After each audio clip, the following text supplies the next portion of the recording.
எங்க பாருங்க சார்.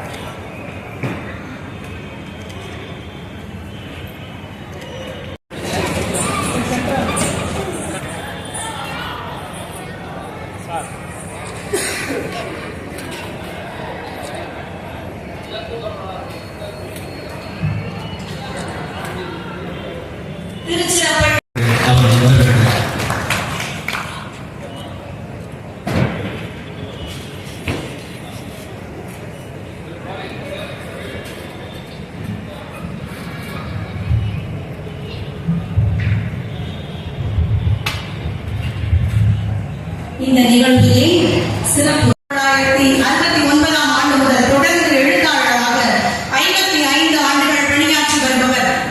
இதுவரை 30 நூல்களை படைத்துள்ளார். சுமார் 3000 கட்டுரைகளை எழுதியிருக்கிறார். வெளிச்சம் செய்திகள் தொடர் ராஜ் டிவியில் தயாரித்து இயக்கியுள்ளார். வெளிச்சம் தெரிகிறது எனும் மாத விரும்புகளின் ஆசிரியராக பணியாற்றியவர். அசோகர் சாணக்கியரை மையப்படுத்தி காதுமதி எனும் நாடகத்தை எழுதி இயக்கி 4 கவிதைகளும் ஒரு சிறுகதை தொகுப்பு நூலையும் படைத்திருக்கின்றார். இவரது முதல் கவிதை நூலான அம்மா உன் உலகம் 2011 ஆண்டு தாராபாரதி விருது பெற்றது. பெருவெள்ளி கடக்கும் சிறு துளி என்னும் இவர் துளிப்பார் நூல் சென்னை கல்கனா நூலக வாசகர் சட்டத்தின் 2ஆம் பரிசை பெற்றது.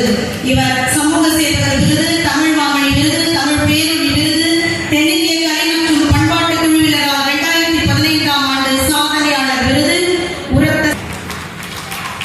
இவர் இதுவரை கவிதை, நாடகம், கட்டுரை என 13 நூல்களை படைத்திருக்கின்றார். இலக்கிய வாசல் என்ற அமைப்பினை நிறுவி இதுவரை தமிழ் சான்றோர்கள், கலைஞர் உட்பட 55 நபர்களுக்கு விருதுகள் வழங்கி சிறப்பித்துள்ளார். வியர்வை பொங்கல் என்ற கவிதை திருச்சி ஈவேரா கல்லூரி 2008ஆம் ஆண்டு வெளியிட்ட செய்யுள் திரட்டு பாடல் நூலில் இடம்பெற்றிருக்கிறது. அந்தமான் மற்றும் பேங்காக் நாட்டில் கலைத்தோழன், கலைச்செம்மல், அன்புபாலம் ஆகிய விருதுகளை பெற்றிருக்கின்றார்.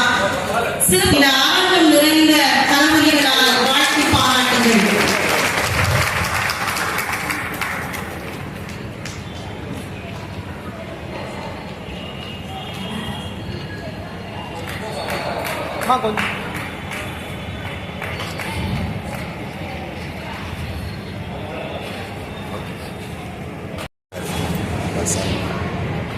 பாவலர் அறிவுமதி ஐயா அவர்களுக்கு இந்த அரங்கம்